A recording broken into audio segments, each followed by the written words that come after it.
Now keep your texts and comments coming in. I am going to be talking in a minute regarding pharmacies. Some people saying it will be difficult for Fianna Fáil to go into government with Fine Gael. Others saying they should go into government with Sinn Féin. Can you wish Jerry Flynn a big happy birthday from his grandson Shane, please? Colin from Cork has texted in regarding coalition. 100% Fianna Fáil should go into a national coalition, not with a right-wing Fine Gael who failed the ordinary man.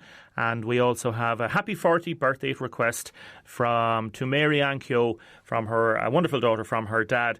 A lot of texts coming in. If I don't get to all of them, my apologies. We also want to know whether you're in favour of Guns N' Roses or do you like this man?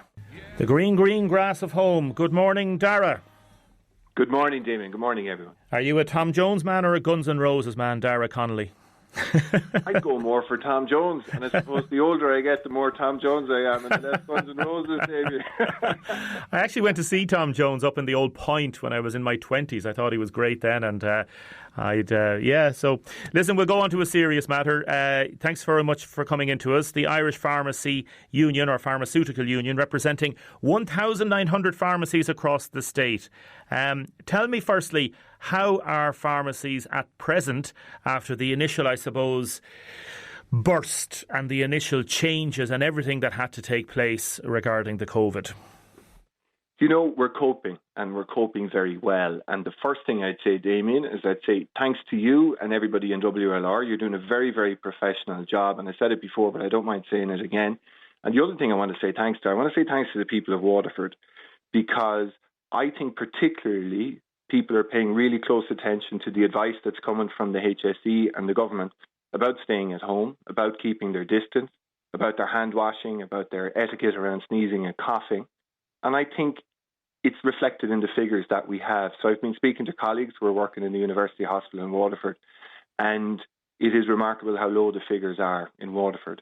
It doesn't mean to say that people and families aren't bereaved and haven't been affected by COVID-19 here in our area, but I'm delighted when we look around the country to see that we've played a particularly strong part in keeping that COVID incidence down in County Waterford. So I want to just say thanks to all the people. And, you know, the people who walk into the pharmacy here with us or any pharmacy in the county are really taking heed of that. And it makes a big difference to everybody working in the pharmacy, our teams, that they know that they're working in a safe environment when they come to work. Because everybody listening now can think in their own head of their pharmacy or a pharmacy in the city or in the county. There's 48 pharmacies in Waterford City and County employing 470 people. So that's 470 different families. And we're delighted to be able to keep serving people, but it's not easy. And we know that people appreciate what we do. Yes. Now, there's been a sharp drop in the sale of non-prescription items. And a lot of these items contribute significantly to the profits of chemists. Obviously, some chemists would make more profit than others, depending maybe on their shop displays, their pharmacy displays, and the amount of space they have and whatever the case may be. Is there a general percentage of how much of profit would be made from non-prescription items, Dara? What you're roughly looking at is, just like you say, Doon, it can depend on the size of the pharmacy, but also what it can be particularly about is the location of the pharmacy.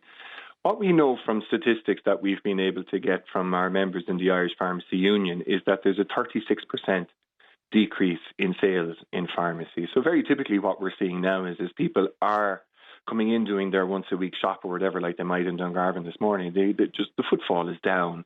And also then people's ability to browse, and because they're taking heed of the government advice, which is to only make essential journeys and only shop for things that are essential, lots of those things that pharmacies like mine would have sold, say skincare, health and beauty, perfume, that kind of thing, isn't being sold at all. So when you come into the pharmacy, you will see that we are very busy working away in the dispensary, looking after people's medicines and getting them good advice and good outcomes from their medicines. But it's that other aspect has made a 36% decrease in sales. So it'll vary from pharmacy to pharmacy. But what we do know is, because we have been for so long looking for a new contract and a fairer way of getting paid for the value we provide as pharmacists, all the time that we're not getting paid for the value we provide, we are leaning more heavily on those other things that we do in pharmacies. If you also then take into that not the perfect storm, but something like it, we have increased costs. Because we are working shorter hours to keep our own staff safe, lots of pharmacies are working split crews. We also have increased overheads on a decreasing turnover and a decreasing ability to make a profit. So what we're looking at already is we know that 1/5 of pharmacies have laid off staff, and another third of pharmacies anticipate that they will have to do so in the next month to 6 weeks if we don't get the government support that we need. OK, so the surveys that you've done, and you, as I say, are president of the Irish Pharmacy Union, you run the Haven Pharmacy on the main street in Dungarvan. There's a possibility that up to a third of pharmacies may have to close. What we are seeing is the model on which we operate and the model on which we get paid, and we've been saying it for a long time, is unsustainable. And it's unsustainable for that maybe 33% of pharmacies who rely too heavily on doing other things for the government in order to supply people with their medicines and give that essential services. So again, when I look back and, people are thinking of the different types of pharmacies around County Waterford, there is no pharmacy which isn't impacted by what's going on, and there is no business which is not impacted by what's going on. What we know certainly is, as far as healthcare in the country is concerned, we know that in primary care, we are now the front door of healthcare in Ireland, because I know how difficult it is for people to actually get physical access to the general practitioners, and rightly so. They have to mind themselves, and they are doing a hell of a lot of work and working very hard, triaging patients by doing telephone conversations and telemedicine conversations. I'm really proud of the fact that people can still walk into their pharmacy and talk to their pharmacist face to face, albeit behind a sneeze screen, but we are open and we're open for business. What we now realise is that we have kept the healthcare system in the country functioning, and we want that to be recognised by the government, and we want to see a way that we can continue to do that, but we're going to need financial support. So very simple things that we have asked for is that we would get advance payments for the medicines that we are buying from our wholesalers that we know we will get through. And if the government can give us that advance payment, it means that we can open up our credit lines and that we will not be put to the pin of our collar to try and get stock in for people. What we are seeing already is that 30% of pharmacists are saying they are having difficulty accessing medicines, not because the medicines don't exist, but because their credit lines are under strain. So we need government help. In just that one instance would be a big help. Dara, to you and your staff, take care, and thanks for joining us this morning. Good to talk to you. Thanks, Damien. Thanks very much. Dara Connolly there, President of the Irish Pharmacy Union and runs the Haven Pharmacy on the main street in Dungarvan. I want to say a special hello to all in Fearix, chemist in Cappoquin. All the staff there, and Anna and others have texted in to say a special hello to ye. Why are some pharmacies charging €1.50 and others €2 for medical card prescriptions? Maria's texted in, what's the number again for the Irish guide dogs? It's 5300, 5300, and it's a €4 donation if you text WOOF, WOOF. It's sad to see Harney shop closing after nearly a century. Mary's a pure lady and her whole family are lovely and they are fabulous. That's from Patsy and Jackie. Olivia has texted in to say a lovely piece about Harney's, and also a special mention to Breda Murray. She has been their full-time employee forever and now she's on the COVID scheme.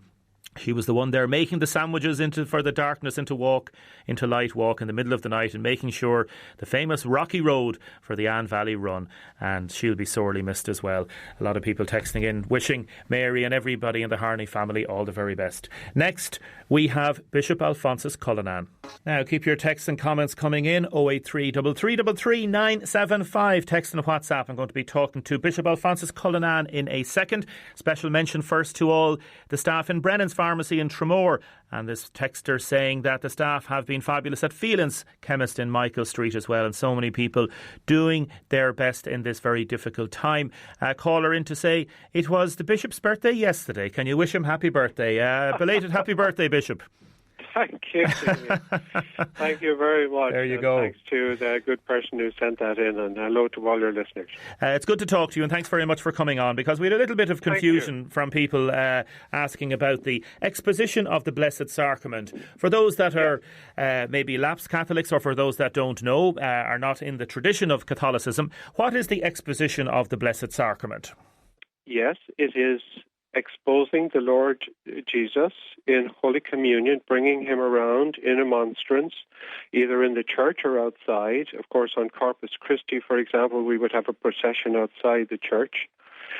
And yes, I went around the diocese, and two priests actually in Tramore just a few days ago had informed people in 2 housing estates in Tramore that they were bringing around the Lord, and they actually got a round of applause. Yes, I thought it was beautiful. Yeah, People, sorry for interrupting, Bishop. Yeah, I saw a video was sent in to me of the exposition of the Blessed Sacrament, as you say. So was it one of the priests from Tramore that did that? It was 2 of them, the two younger men there, because the parish priest out there is cocooning. Yes, because some people thought it might be yourself, and they were asking, has the bishop travelled out beyond the 5 kilometres, and is it essential and things like that? So there was a bit of confusion there just on that line. Oh, I was out there myself some weeks ago. That is correct, absolutely. And I had a wonderful, wonderful day going around. You see, I mean, religious personnel under the legislation are considered essential service providers. That's one thing. But of course, another thing, I also, just like yourself, I'm in the business of communications, and I've been making YouTube clips every day. Oh gosh, I suppose it's going on to 5-6 weeks now, putting them up on YouTube and letting people know that they're not alone, and I'm getting a lot of hits.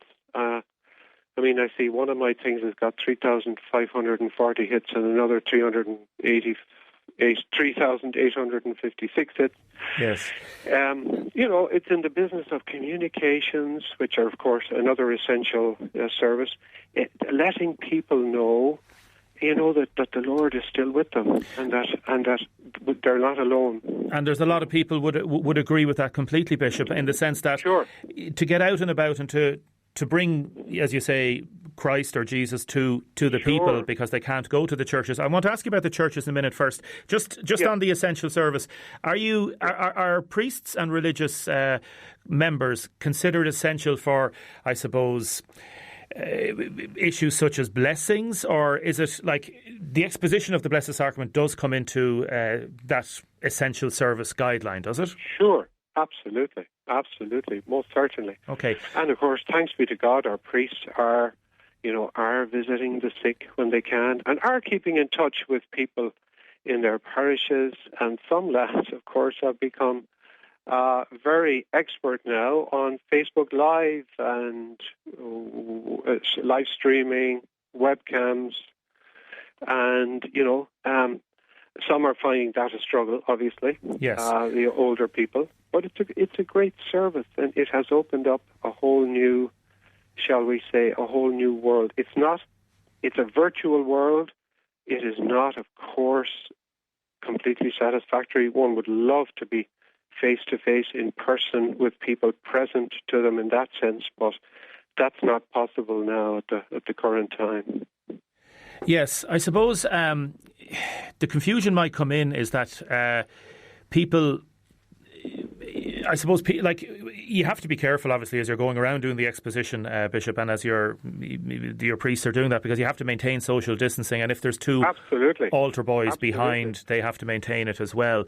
Well, we didn't have altar boys. Not altar boys, no. We just had one. We just had one deacon with me.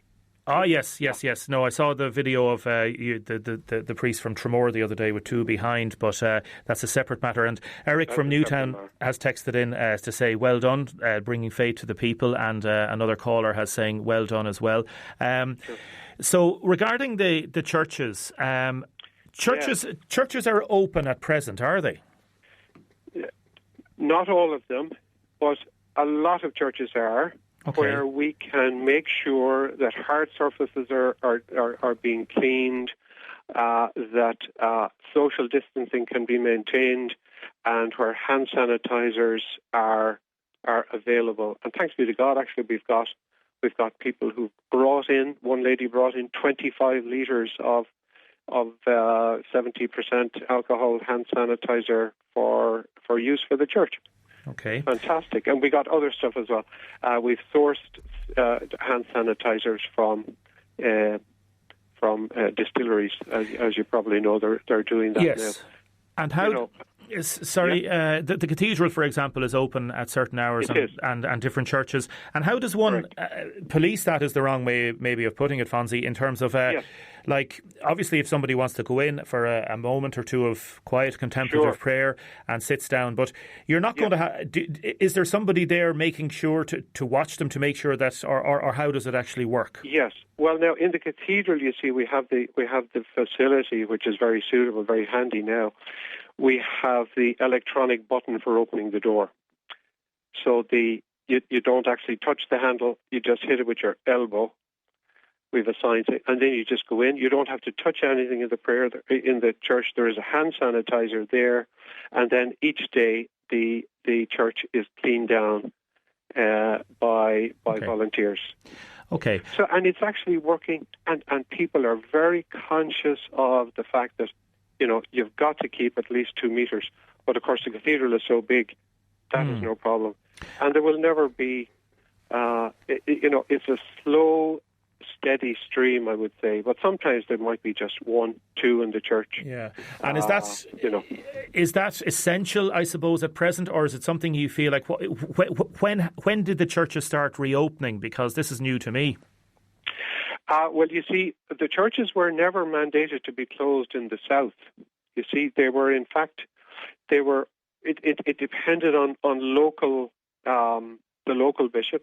Okay. Many dioceses kept their churches open from the very start and actually never closed. Okay. Provided, of course, that these safety measures can be implemented. And I think it's actually working very well. And social distancing. And, people are telling me that, they are getting they're getting anxious, they're getting fed up, they're finding the cocooning difficult. And now that they can visit their church again, that it's a great source of comfort and consolation for them.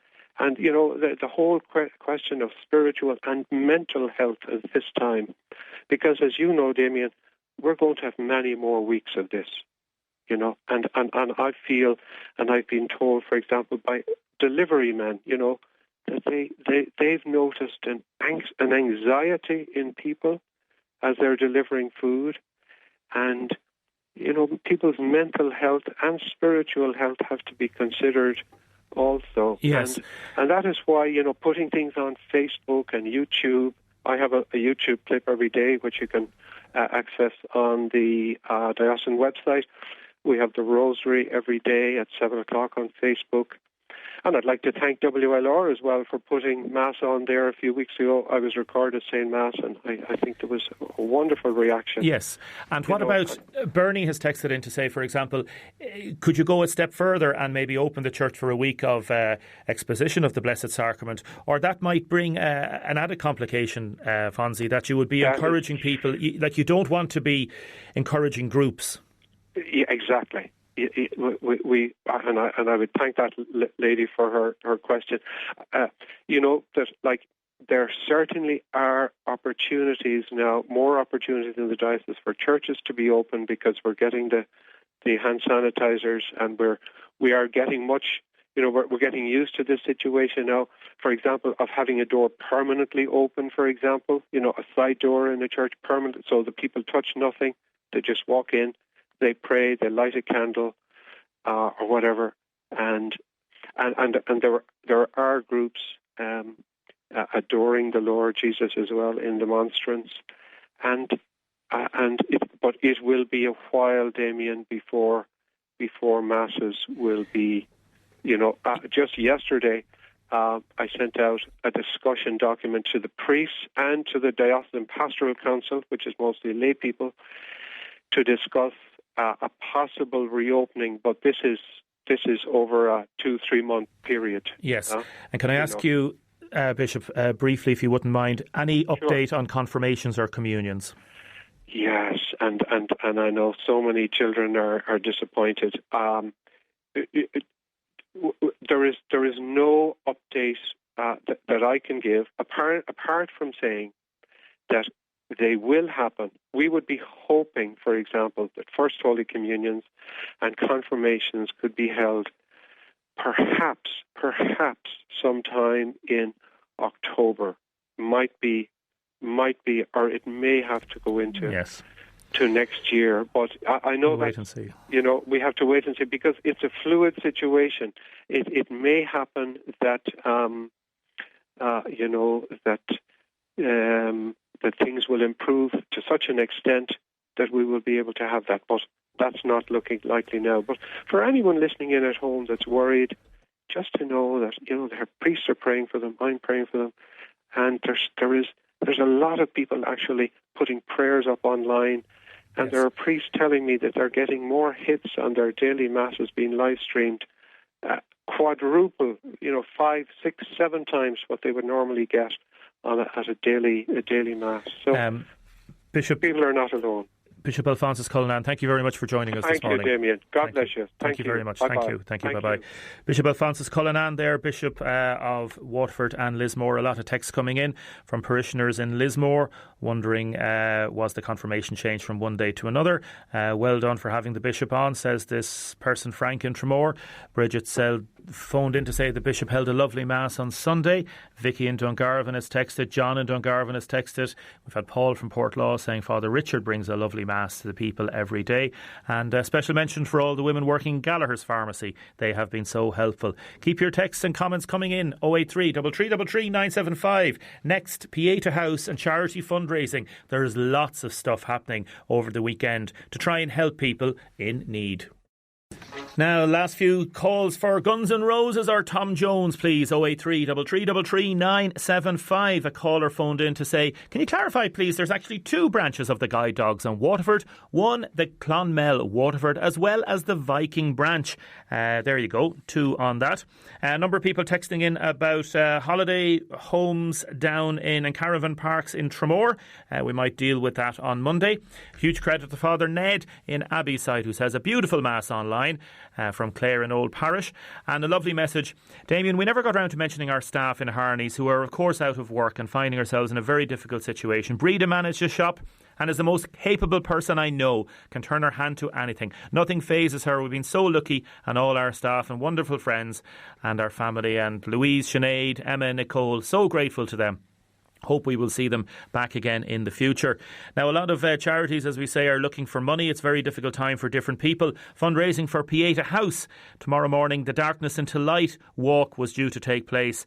The organisation is asking people to hike for hope instead. Hike with a family member or create a challenge with friends at home. Maybe just go outside, have a look at the sunrise and make a little donation. There's a lot of people texting in about different things that are happening, Tremore runners and different groups. So we're not going to be able to cover everybody. But we are going to talk to Conor McGuinness, and himself and Brendan Mansfield are doing a shave off down in Dungarvan, and Sean Corcoran Fitness, and Thomas Tyler Welch from Mideligo. I think we have Conor first. Good morning, Damien. So tonight at 8:30, live through the magic of Facebook, I'll be shaving off my beard, a beard I've had for about 8 years now, and I'll be joined by Brendan Mansfield, former county councillor, my campaign manager last year's elections, working out in GSK and well known to many people through his involvement in Abbeyside Ballinaccorty GA Club. We've raised over €1,000 now, thanks to the generosity of friends, family, supporters and the community. And we are giving a solemn undertaking here this morning on your show that if we reach the €1,500 mark by 8:30 today, we'll throw in our heads. We're going to shave our heads as well if we get that target. And look, we're going to look like a right pair of plonkers when we're done.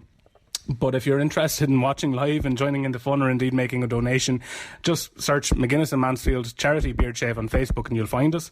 And I just wanted, before I go, I want to pay tribute to everybody who's raising money for Darkness into Light appeal for Pieta House this year. As we all know, it's called off the walk tomorrow morning. It's become a highlight of the year for a lot of people. And look, the highways and the byways are littered with people running and doing different fundraisers. So fair play to everybody. And we'll keep going, and hopefully we'll be out on the Darkness into Light walk this time next year.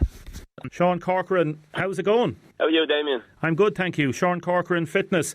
You are doing a big event. Tell us about it, please. Big event, yeah. So me and the lads came up with an idea to raise money for Pieta House due to the fact that this year they can't do the Darkness into Light. Now, that's a big fundraiser for them.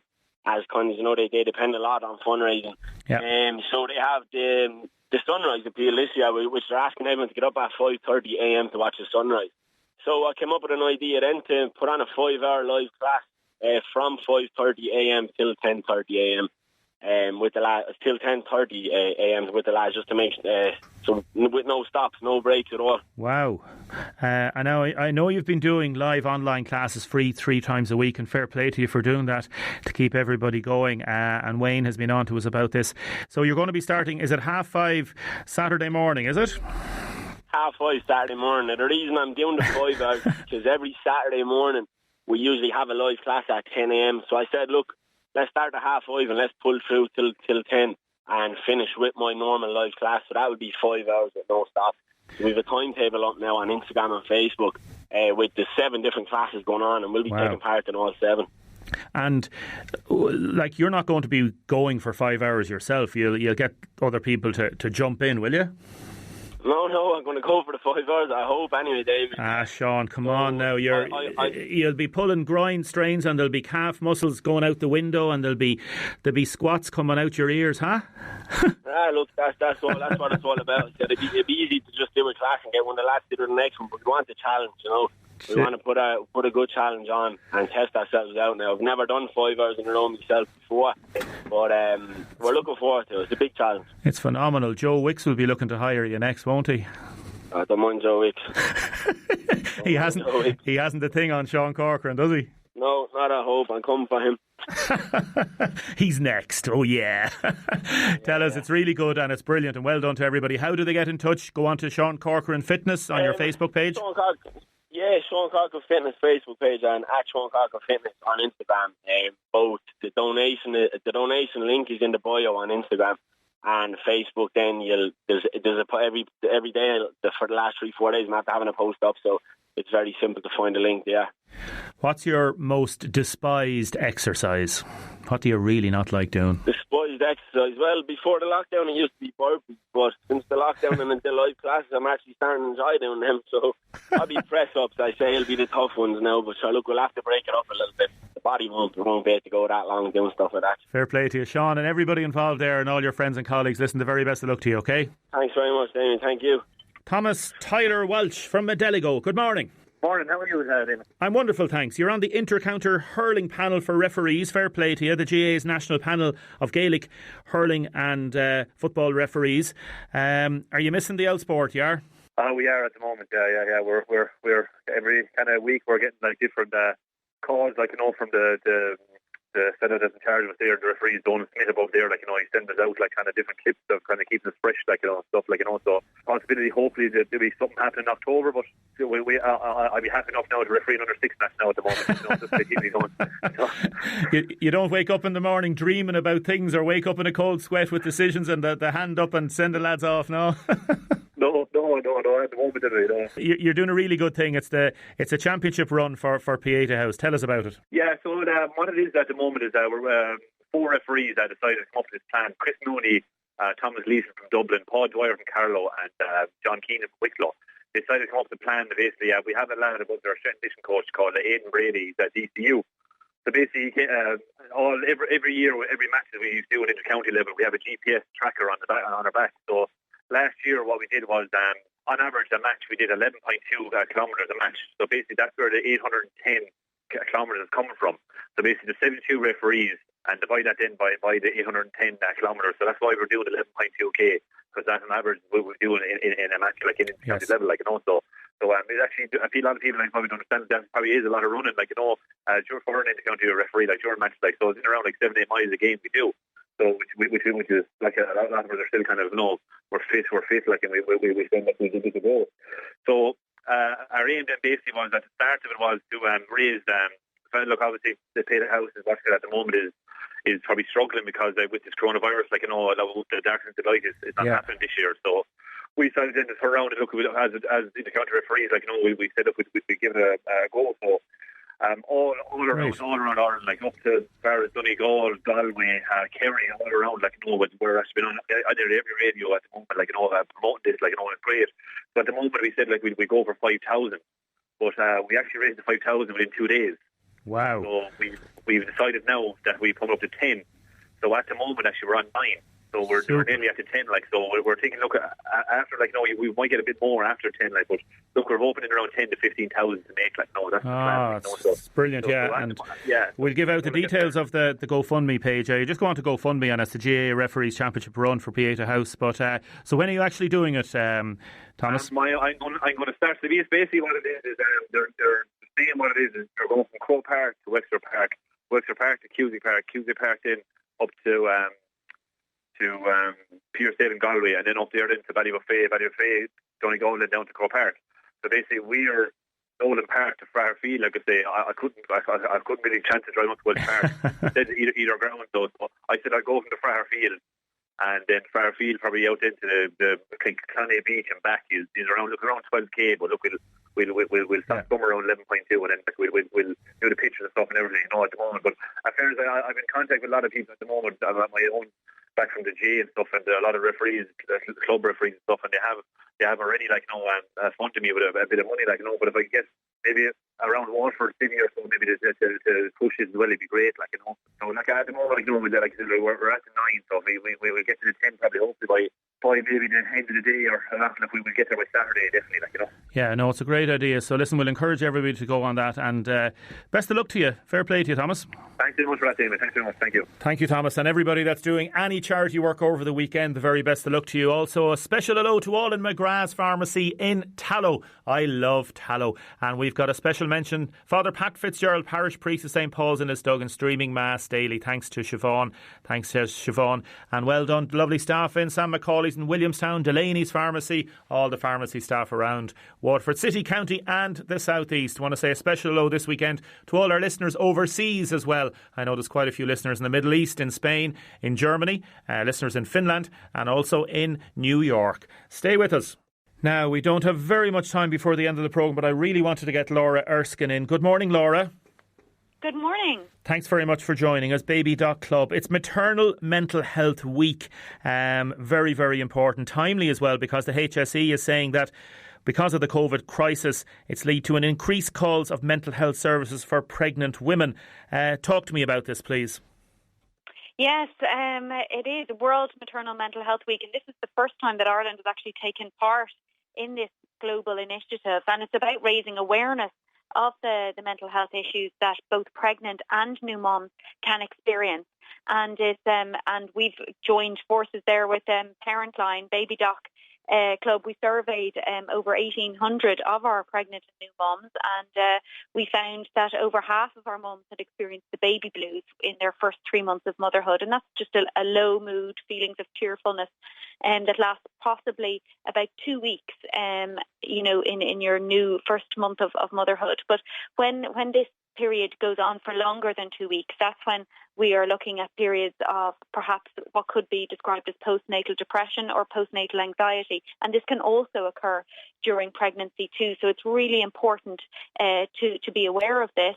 And we've launched a campaign called #AskHerAgain, where we're asking people to be really cognizant of any pregnant and new moms during this pandemic, and to keep asking them, are they okay? Are they coping? Is there anything you can do to help? And we know that the lifestyle restrictions mean that new moms and pregnant moms don't have the support of family and friends in the physical sense, but virtually to check in with them on the phone, by text, leave dinners at their doorstep, do their grocery shopping, and that really their mental health is very vulnerable at this time. Yeah, because 40% of the mums on Baby Doc Club say that they were never actually assessed or addressed. The medical professionals, their maternal mental well-being was never assessed during pregnancy or as a new mum. So that's a lot of... It's a large amount. It is, isn't it? Yeah. Unfortunately, that is the case. And I mean, I know myself, I'm a mum of 3 and my youngest is 14 months.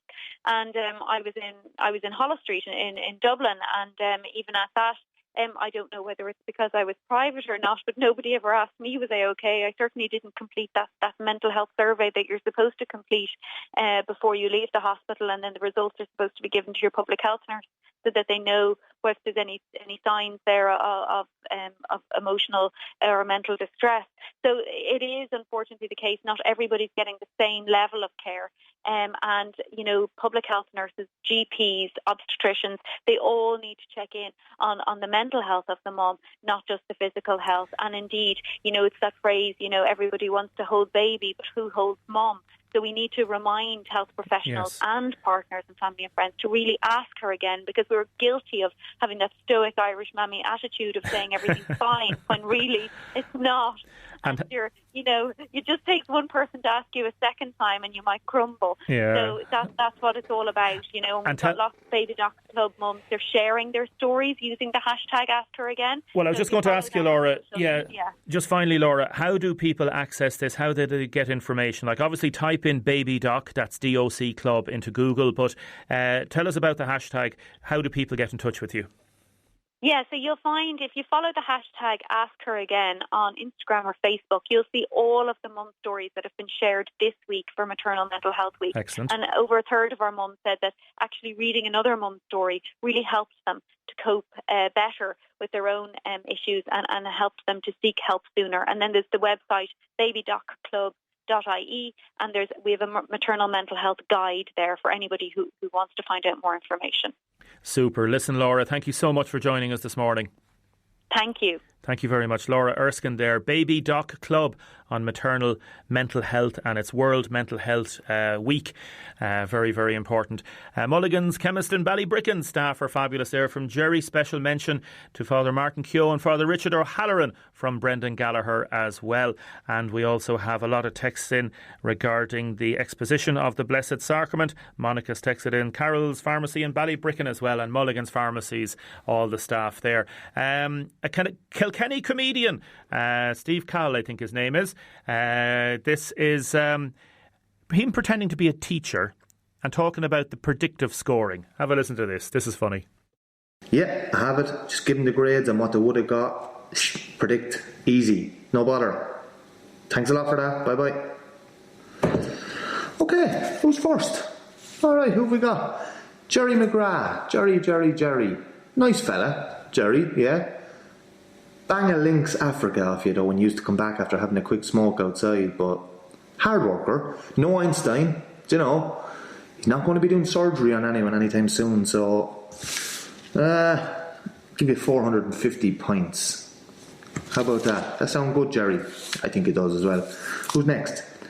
Ted O'Reilly. Google O'Reilly, we used to call him in the staff room.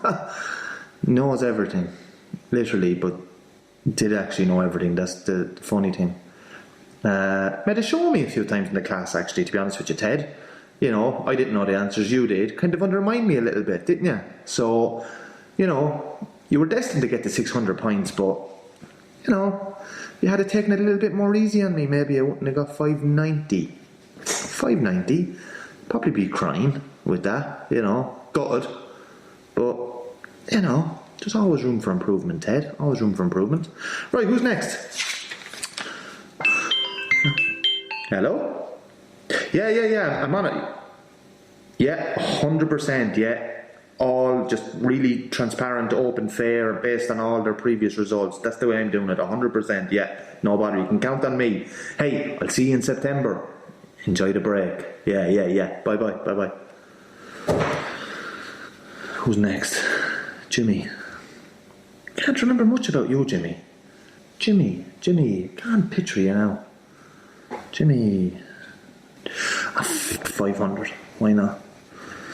No, Jimmy, you earned them, boy. What do you think of that, folks? That's Stevie Cahill, a Kilkenny comedian, talking there about predictive grading, and I wonder is any teachers going to be thinking like that. Thank you so much for all your texts and comments during the week. We really appreciate it. There's been a phenomenal increase, as I said, over the last while, and all the topics we are covering really has engaged so many of our listeners. Thank you very much, Julie, for producing. Thank you all to our news team. Thank you everybody here in WLR. But most importantly, thank you to our listeners. You are the people that keep this show going and make it what it is. And also a special mention to all those that are advertising. Very difficult at present, and anybody who advertises at present really does make a difference. And we're going to be doing more of that over the next few weeks as the country starts reopening, particularly around May the 18th. I've had a lot of texts in regarding Guns N' Roses and Tom Jones. Very close, but it looks like Guns N' Roses has just won at the minute. So let's play a little bit of Guns N' Roses. What about November Rain? Have a great weekend, folks. Take care, mind yourself, wear the sun cream if you're going out, and thank you.